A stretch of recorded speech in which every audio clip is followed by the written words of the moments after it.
चलिए, तो कैसे हो सभी? मस्त हो? बोलिए, बोलने की मनाही नहीं है, ये आपकी तो क्लास। मस्त हो ना? आज हम करने वाले हैं हमारे कुछ important question solve. Important question solve हमें इस तरह से करना है कि वो क्वेश्चन केवल यही नहीं, वो आगे के लिए भी इंपॉर्टेंट है ना। आगे मतलब अपने फाइनल एग्जाम के लिए, जो सेमेस्टर का एग्जाम होगा ना वो। उसमें से पहला क्वेश्चन हमने डिस्कस किया था पिछली क्लास में। एक जैसे मान लो एक होमोलाइटिक और हेटेरोलाइटिक ली गई। होमोलाइटिक और हेटेरोलाइटिक, होमोलाइटिक को बोलते हैं समांश विखंडन और हेटेरोलाइटिक को बोलते हैं विषमांश विखंडन। यस, तो होमोलाइटिक और हेटेरोलाइटिक सबसे पहला होमोलाइटिक। होमो का मतलब क्या होता है?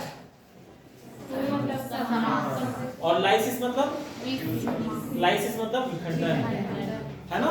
जैसे हाइड्रोलाइसिस है ना, जैसे हाँ, तो लाइसिस मतलब टूटना, लाइसिस मतलब और होमो का मतलब समान। होमो मतलब समान, लाइसिस मतलब टूटना है ना, और लाइटिक मतलब भी टूटना ही होता है। तो होमोलाइसिस मतलब समान, होमो का मतलब तो क्या हुआ?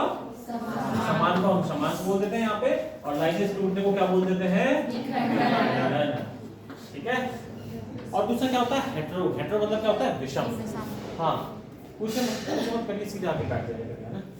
You are most welcome. किसी को मना नहीं करता हूँ क्लास में आने के लिए, नहीं किया ना, तो बस पूछने की जरूरत नहीं है। कभी भी क्लास में आना है, आप बिना पूछे आइए। किसी को पानी पीना अर्जेंसी कुछ है तो खड़ा होकर आराम से जा सकता है ना, कोई मना ही नहीं है। तो चलिए सुनो, क्योंकि सारे समझदार हो। यहाँ पे स्कूल वाले नियम थोड़ी चलते हैं कॉलेज में। कॉलेज में 2 गेट होते हैं हर क्लास में, एक आगे का और एक पीछे का। यहाँ नहीं है, बाकी 2 गेट होते हैं। जिस बच्चे को आना है वो आता है, बैठता है, और जिस बच्चे को जाना है वो निकल जाता है ना। क्योंकि सारे समझदार हो। अभी यूजी में अगले साल पीजी में जाओगे, यूजी वाले टीचर नहीं होते क्या? अरे 12वीं करके बीएससी करके स्कूल में नहीं पढ़ाता क्या टीचर? पढ़ाते हो ना, तो तुम लोग ही तो होते हो, ऐसे ही तो लोग होते हो 12वीं पास। और या फिर बीए ग्रेजुएशन करके बीएड करके वो टीचर होता है, या एमएससी करके बीएड करके वो टीचर होता है। तो you are as a equivalent. Teacher की कब तक जरूरत पड़ती है? टीचर की 7वीं 8वीं तक पड़ती है कि बच्चा शैतानी ना करे। आप थोड़ी ऐसे शैतानी करोगे कि ऐसे कुछ फेंक लिया, कुछ कर लिया, ऐसा थोड़ी करते हो। कोई एक्सेप्शनली हो सकता है, किसी भूख लग रही हो टिफिन खोल के खाना खा ले, इतनी शैतानी करेगा, बाकी तो नहीं करेगा, है ना। तो इसलिए कॉलेज में सारी स्वतंत्रता होती है। कोई आपको जाने से कभी रोकता है कि आपको घर जाना है तो रोकता है कोई कॉलेज से? लेकिन स्कूलों में रोकते थे, है ना। पीटीआई रहता था, इवन 12वीं के स्कूलों में भी होता था पीटीआई। बच्चे पता नहीं ऐसे भाग रहे थे, या तो कहीं पर डॉली कूद के या बैग लेके पीटीआई देख लेता, ऐसे करते थे कि नहीं? चलो, तो हमारे पास इतना सारा टाइम नहीं है कि हम ये सारी बातें करें, कभी और दिन करेंगे, है ना। तो एक तो होमोलाइटिक और दूसरा हेटेरोलाइटिक। हेटेरो मतलब क्या होता है? हेटेरो मतलब विषम, और लाइटिक मतलब विखंडन। तो इसको हम बोलेंगे विषम विखंडन नहीं बोलते, क्या बोलते हैं? विषमांश विखंडन। विखंडन, ये लो सही तो है। इसमें है क्या? होमोलाइटिक किसको याद करने की जरूरत है? होमो मतलब समान, लाइटिक मतलब विखंडन। तो समान विखंडन, अब देखो नाम मालूम चल रहा है, समान विखंडन और असमान विखंडन, है ना। मालूम चल रहा है ना। किसी घर में 2 भाई हैं, दोनों भाइयों की वाइफ आ गई, उनके बीच में लड़ाई झगड़ा होने लगा। वो लोग नहीं, हम तो विखंडित हो गए भाई, तुम तुम्हारा अलग अलग हो गए। विखंडन मतलब अलग अलग होना, अलग अलग होंगे। तो उनके बीच में कोई बंटवारा करने के लिए कोई आएगा हेड, उनके फादर, सरपंच या कोई और दूसरा हेड थी, तो क्या करेगा? समांश विखंडन। कोई तो समांश विखंडन करता है, और कोई किसी के ज्यादा नजदीक हुआ तो कर देता कि ये विषमांश विखंडन कर देगा ना। तो बाकी तो क्या है? समांश विखंडन करेगा, समान रूप से दोनों में बांटेगा। तो समान रूप से बढ़नी चाहिए। यहाँ पे क्या बटेगा? यहाँ पे क्या बटेगा? तो देखो, ये देखो, ये है CH3 और ये है CH3। किसका अणु है ये? एथेन का। 2 कार्बन है, इसलिए एथ, सारे एकल बन रहे हैं, इसलिए एन। खोल के देख लो, एक हाइड्रोजन लगाओगे तो एथेन अणु, ठीक है। तो ये एथेन। अब देखिए, इस अणु का विखंडन मैं करा रहा हूं, तो यहाँ पे दोनों के मध्य, इसके और इसके मध्य कितने इलेक्ट्रॉन है? एक इलेक्ट्रॉन है। साझा एक इलेक्ट्रॉन का था। तो चलिए, अब हम क्या करने वाले हैं? इसको तोड़ने वाले हैं। क्या हुआ? पेन नहीं है? हाँ, तो देखो इधर देखो, तो समांश विखंडन कैसे? एक इलेक्ट्रॉन इसके इधर जाएगा, एक इलेक्ट्रॉन इधर जाएगा। यही तो हुआ समांश विखंडन। अरे है कि नहीं? तो क्या बनेगा? क्या बनेगा? तो ये बनेगा CH3 और कितने बनेंगे ये? 2। ठीक है। तो अब समांश विखंडन, ये समांश विखंडन की बात हो गई। होता कैसे है? ये होता है किसी पेरोक्साइड की उपस्थिति में। या तो क्या होना चाहिए? पेरोक्साइड, या क्या होना चाहिए? फोटोन। फोटोन को दिखाते हैं H से। हाँ बैठो जल्दी। फोटो को दिखाते हैं किससे? एच न्यूज से। ठीक है, चलिए अब विश्वांश विखंडन की तरफ चलते हैं। विश्वांश विखंडन को देखो। विश्वांश विखंडन में ये CH3 और ये CH3, इसमें क्या होगा, दोनों के दोनों इलेक्ट्रॉन किसी एक ही परमाणु की तरफ चले जाएंगे। मान लो इसके पास चले गए तो क्या बनेगा, एक तो बनेगा CH3+, जिसके पास कोई इलेक्ट्रॉन नहीं आया उसका तो बनेगा CH3+, और दूसरे का बनेगा CH3-। ठीक है, ये किसकी प्रेजेंस में होता है? थर्मल कंडीशन से होता है, या फिर कोई ध्रुवीय अणु की प्रेजेंस में होता है, या क्या होता है? ध्रुवीय विलायक। क्या लिख देता हूं? ध्रुवीय विलायक। अब देखो, अगर समांश और विश्वांश विखंडन के क्वेश्चन की बात करें तो यहां तक हमारा क्वेश्चन हो गया। अब हम इन्हीं चीजों को लिखने वाले हैं, कुछ ही नहीं है, बस यही तो है, यही आंसर है। अब देखो क्या क्या लिखने वाले हैं समांश विखंडन में। समांश विखंडन में क्या होगा? समांश विखंडन समान रूप से होता है। क्या? पहले तो यही लिख दो, समान रूप से होता है। ठीक है, समान रूप से हुआ ना? Yes sir. चलिए, दूसरा परऑक्साइड या प्रकाश की उपस्थिति में होता है। HNO का मतलब क्या है? अरे जल्दी कर लो भाई, आपको जो लेना है वो फटाफट। ऐसा नहीं है क्या, जो मना नहीं है, आपको जल्दी ले लिया करो बुक, है ना? ऐसा नहीं तो बुक लेने के लिए चुपके चुपके ले रहे हो, है ना? अरे चुपके चुपके कोई करने की जरूरत होती है क्या? चोरी चोरी चुपके चुपके तो दूसरे काम करते हैं ना। तो उन इन कामों के लिए जरूरी है तो बुक ले रहे हैं, पढ़ने के लिए ले रहे हैं। तो देखो समांश विखंडन होता है। दूसरा परऑक्साइड, यहाँ देखो आपका ध्यान नहीं होता तो सारे पीरियड के दौरान आप बस बुक लेते रहते हो, यहाँ नहीं सुना मिलता, उसको फटाफट ले लिया करो, कोई मना नहीं। Peroxide, peroxide oblique HNO। HNO क्या है? फोटोन। फोटोन मतलब प्रकाश। इस वक्त मेरे ऊपर बहुत सारे फोटोन पड़ रहे हैं, जो प्रकाशित किरणें पड़ रही है ना वो फोटोन ही है। यहाँ सब जगह फोटोन। सूर्य से कहाँ? सूर्य से आता है ना, प्रकाश आता है सूर्य से, तो सूर्य से फोटोन आ रहे होते हैं। तो कुछ अधिक ऊर्जा के होते हैं, कुछ कम ऊर्जा के होते हैं। यहाँ जो हमारे पास ऊपर पड़ रहे हैं वो क्या? कम ऊर्जा के हैं। अधिक ऊर्जा वाले अल्ट्रावायलेट रेज होती हैं, कॉस्मिक रेज होती हैं, गामा रेज होती हैं। तो परऑक्साइड की उपस्थिति में होता है, कि उपस्थिति में। ठीक है, यस सर। चलिए तीसरा क्या है? समांश विखंडन से क्या बनता है? ये क्या है? मुक्त मूलक। जब किसी परमाणु या समूह पर एक अनियमित इलेक्ट्रॉन होता है तो उसे क्या कहते हैं? मुक्त मूलक। यहाँ लिखेंगे मुक्त मूलक। मुक्त मूलक बनते हैं, पूरा लिख सकते हैं सेंटेंस को, इससे मुक्त मूलक बनते हैं। ठीक है, यस सर। अब चलिए अब इधर चलते हैं। ये समान रूप से होता है, ये क्या होता है? विसमान। हाँ, असमान रूप से विखंडन होता है। क्या होता है? असमान रूप से होता है। क्या होता है? विखंडन। चलिए, परऑक्साइड या प्रकाश की उपस्थिति में होता है। ये किसकी उपस्थिति में होता है? उच्च ताप। ठीक है ना? किसकी स्थिति में होता है? उच्च ताप की उपस्थिति में। उपस्थिति या ध्रुवीय विलायक। उच्च ताप ऑब्लिक ध्रुवीय विलायक। क्या है? ध्रुवीय विलायक की उपस्थिति में। और तीसरा, यहाँ पे मुक्त मूलक बनते हैं। यहाँ पे क्या बनते हैं? आयन। क्या बनते हैं?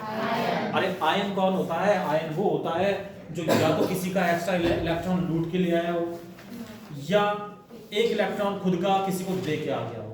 अगर एक इलेक्ट्रॉन लेके आता है एक्स्ट्रा तो उसके पास माइनस आवेश होता है, और एक इलेक्ट्रॉन दे के आता है तो उसके ऊपर धन आवेश होता है। ठीक है, तो यहाँ क्या होता है? आयन बनते हैं। क्या बनते हैं? आयन बनते हैं, या फिर हम क्या लिख सकते हैं? धनायन और ऋणायन बनते हैं, है ना? धनायन और तथा ऋणायन। आयन कौन से? धनायन तथा ऋणायन। ये इतना सा क्वेश्चन है, और ये क्वेश्चन ऐसा नहीं पूछा नहीं गया, अब तक बहुत सारे एग्जाम में पूछा गया है, बहुत सालों से पूछा जा रहा है। जब आपका जन्म नहीं हुआ था तब से ये पूछा जा रहा है। ये खोज कोई इतनी ज्यादा पुरानी नहीं है ना। जब आपका जन्म नहीं हुआ था तब से पूछा जा रहा है। आज से 10 साल पहले भी था, 5 साल पहले भी था, अब भी। ठीक है, पूछ जाते हैं। केमिस्ट्री नहीं बदलती। हिस्ट्री वाले सब्जेक्ट में ऐसा कर देते हैं कि अब की बार अकबर को हटा दिया, महाराणा प्रताप जोड़ दिया, महाराणा प्रताप को हटा दिया, शेरशाह सूरी जोड़ दिया, या ऐसे कोई जोड़ दिया, है ना? यहाँ पे साइंस किसको कहते हैं? साइंस में सीक्वेंसिंग नॉलेज होती है। अगर आप एटॉमिक स्ट्रक्चर को हटा दोगे, परमाणु को हटा दोगे, अणुओं को हटा दोगे तो रिएक्शन नहीं बढ़ पाओगे, तो इसमें नहीं हटाया जाता है ना। तो ये लगभग वही रहता है। तो समास और विषमांस विखंडन इंपॉर्टेंट है।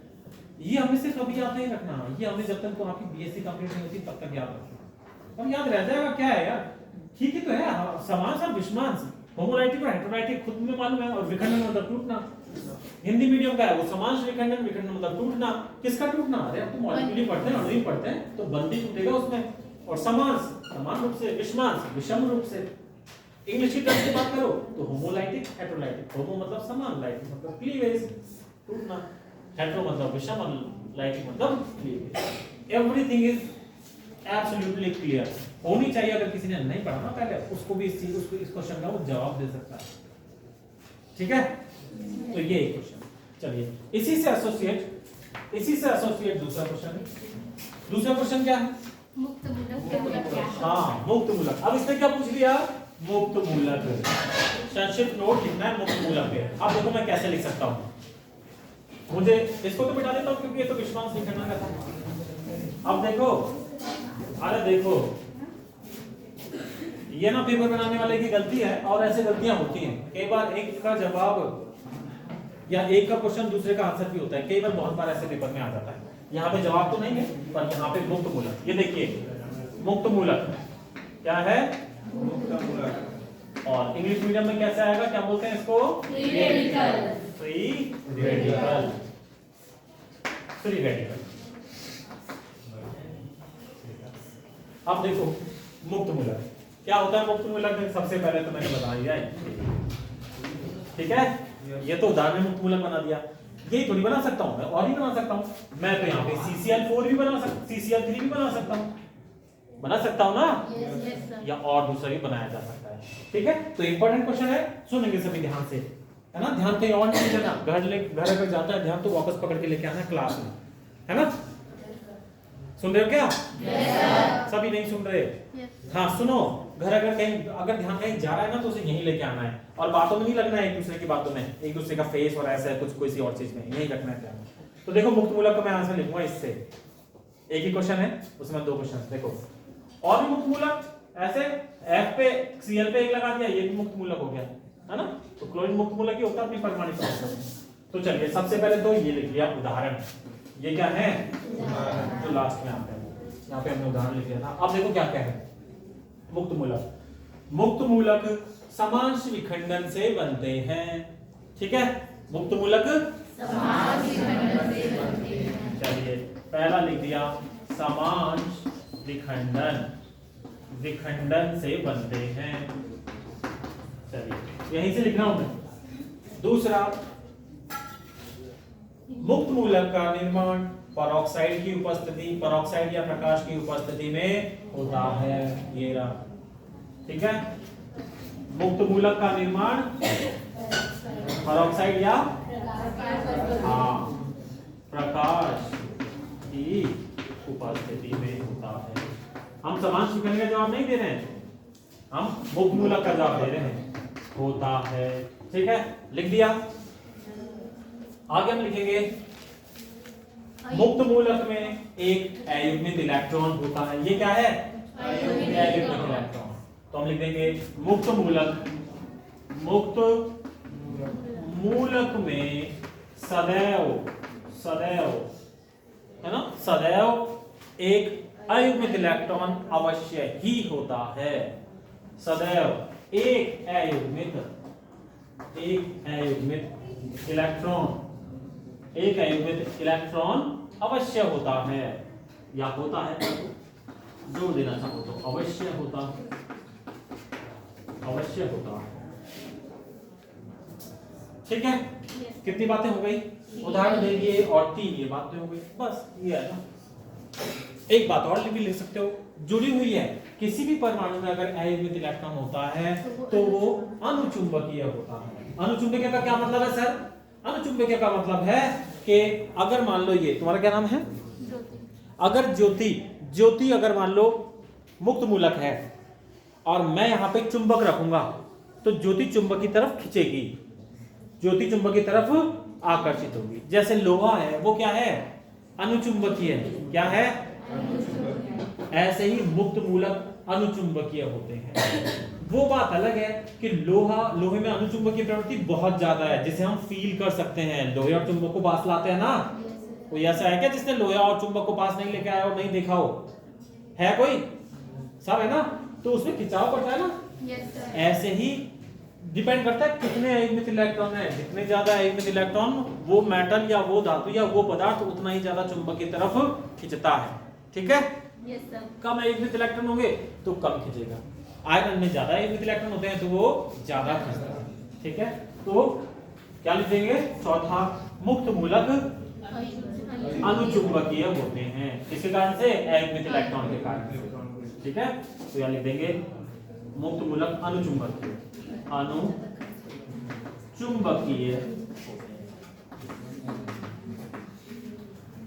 मुक्त मूलक भी। अब देखो मुक्त मूलक कहाँ है। मुक्त मूलक वाला टॉपिक, जो फ्री रेडिकल वाला टॉपिक है ना, वो आपके एमएससी फर्स्ट सेमेस्टर में भी चलता है।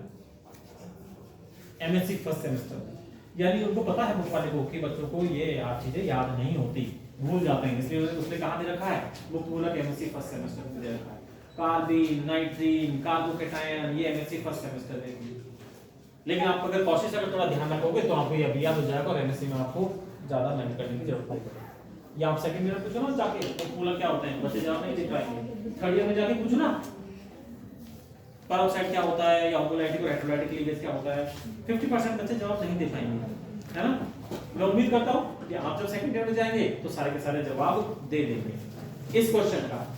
इस क्वेश्चन को किसी को मैथ याद करने में कुछ ऐसे मेहनत करनी पड़ रही है क्या? नहीं।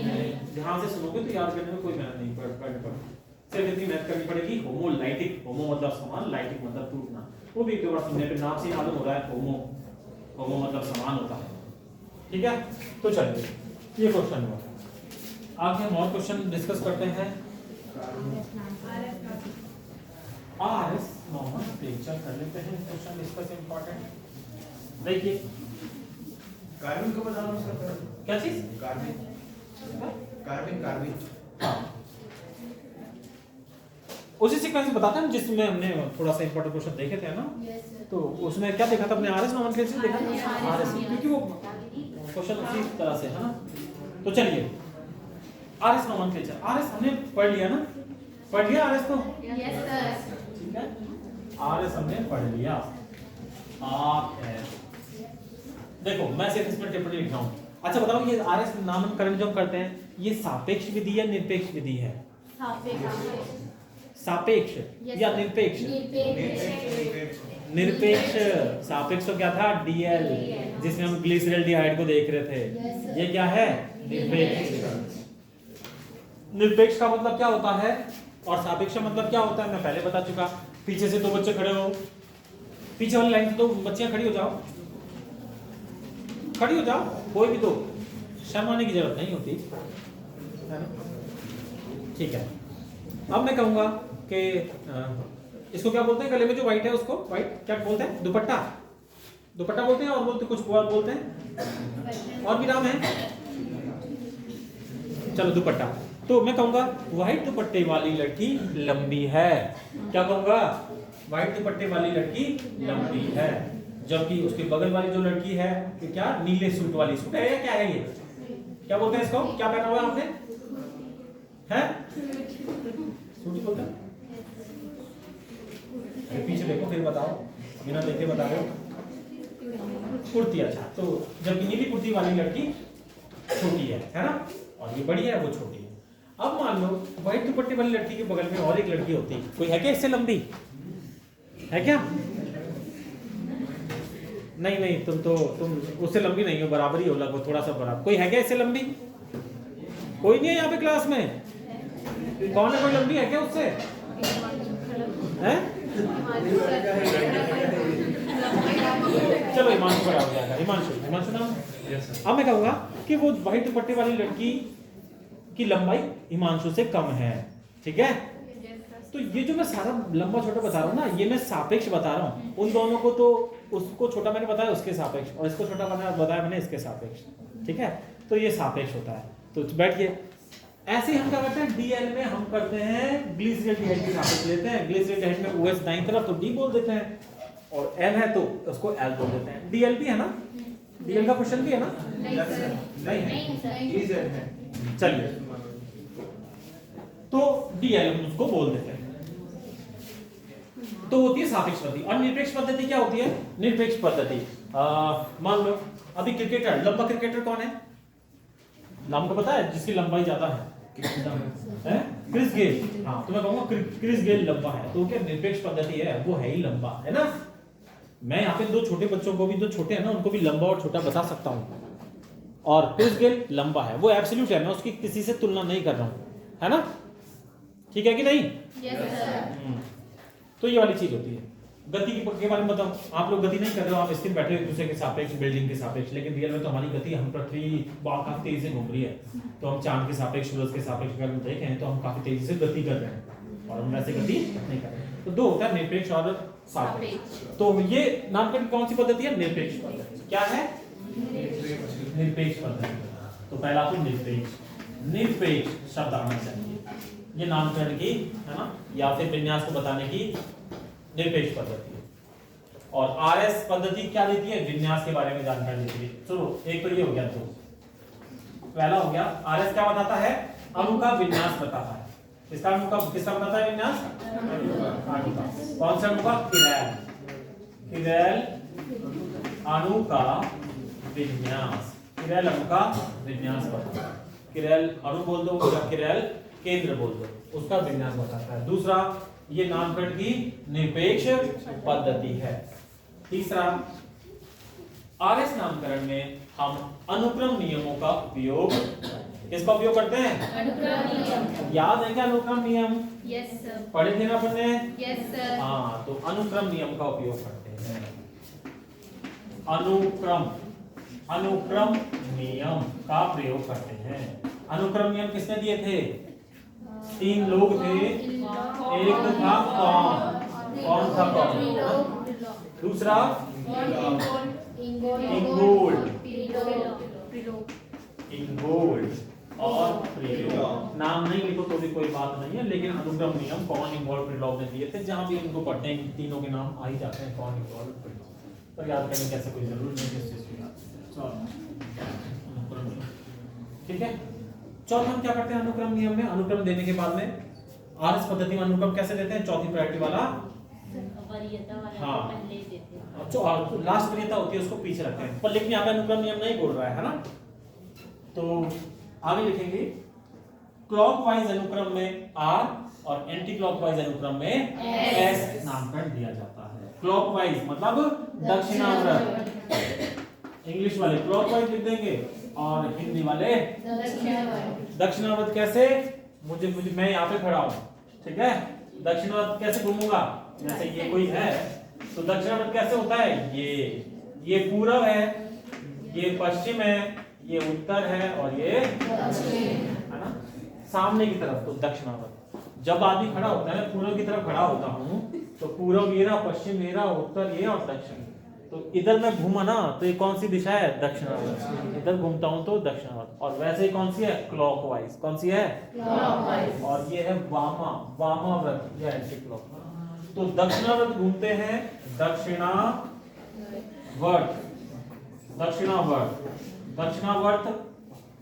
अनुक्रम रहने पर आर नाम दिया जाता है। क्या नाम दिया जाता है? आर नाम दिया जाता है। और वामावर्त अनुक्रम रहने पर वामावर्त अनुक्रम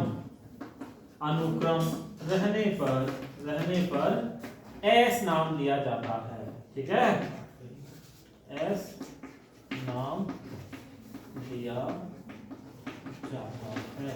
ठीक है,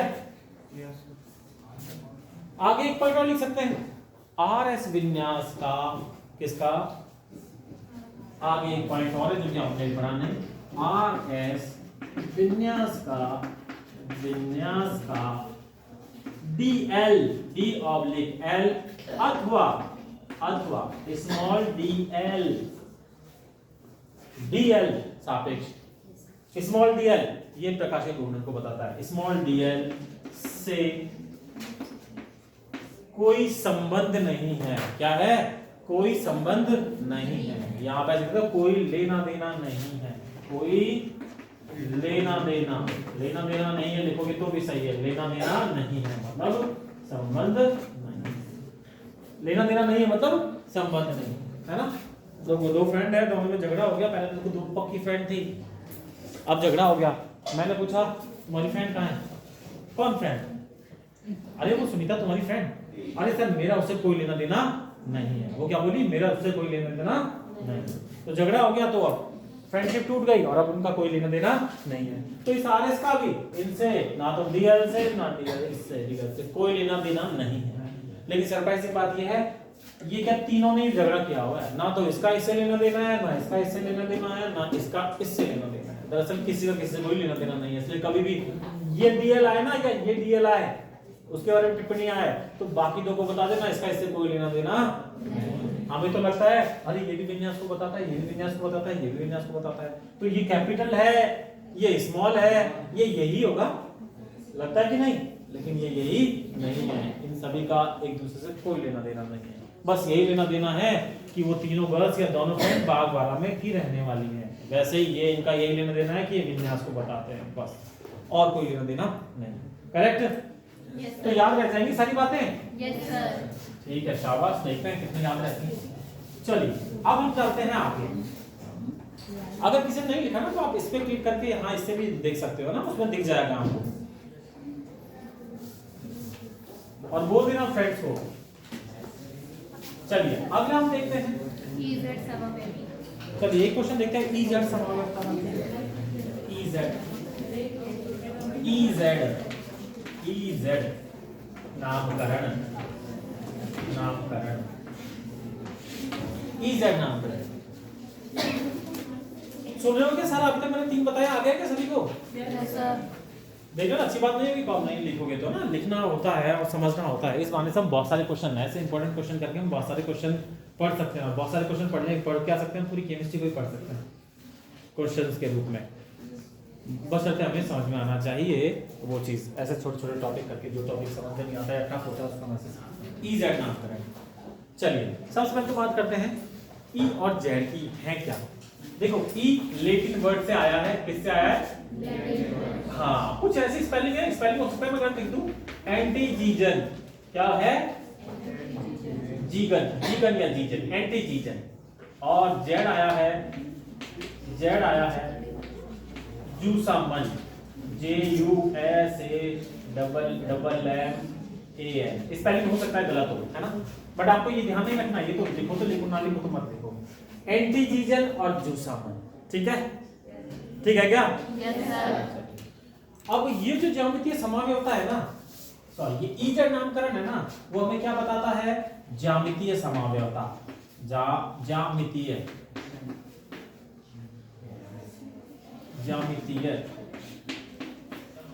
समावयवता दर्शाते हैं।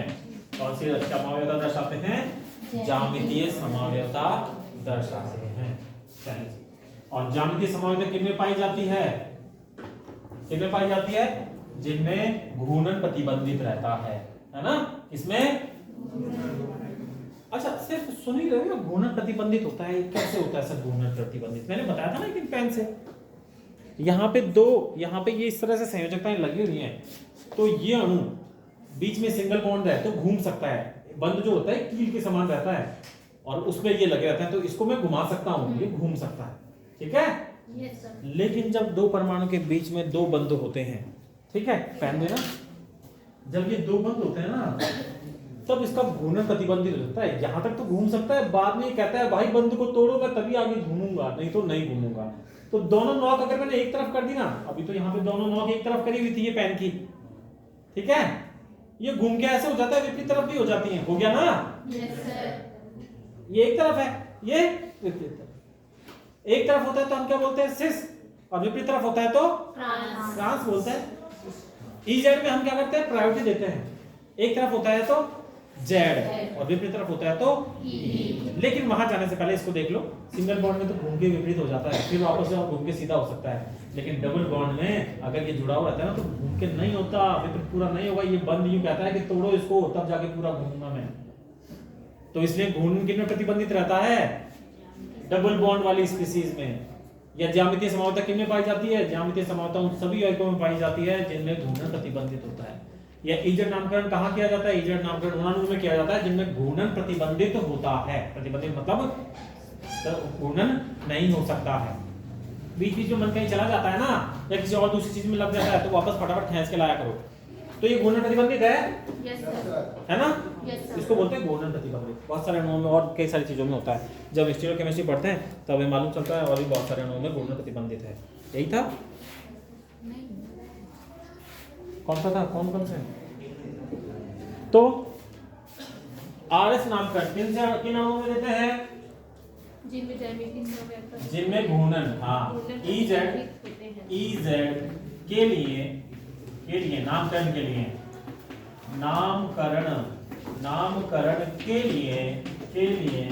घूर्णन प्रतिबंधित होना चाहिए।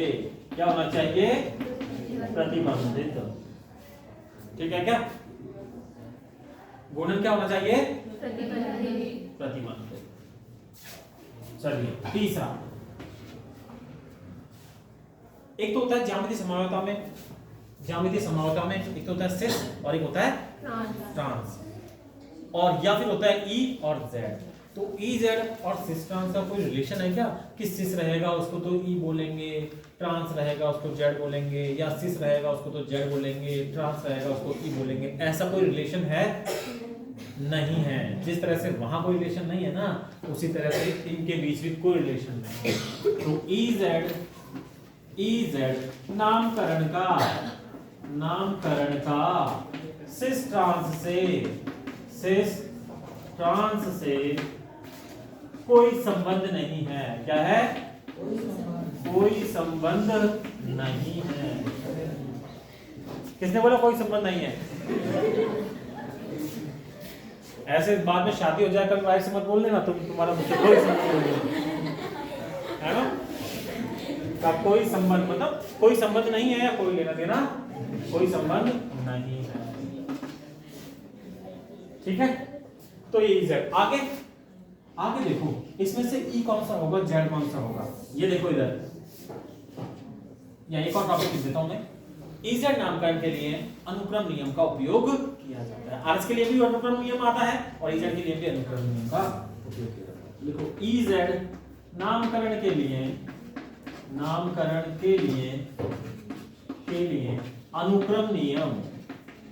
अनुक्रम नियम का उपयोग किया जाता है। और अनुक्रम नियम किसने दिया है? कॉनिंग और पिरलॉग, वही वाले नियम का उपयोग करते हैं। ठीक है?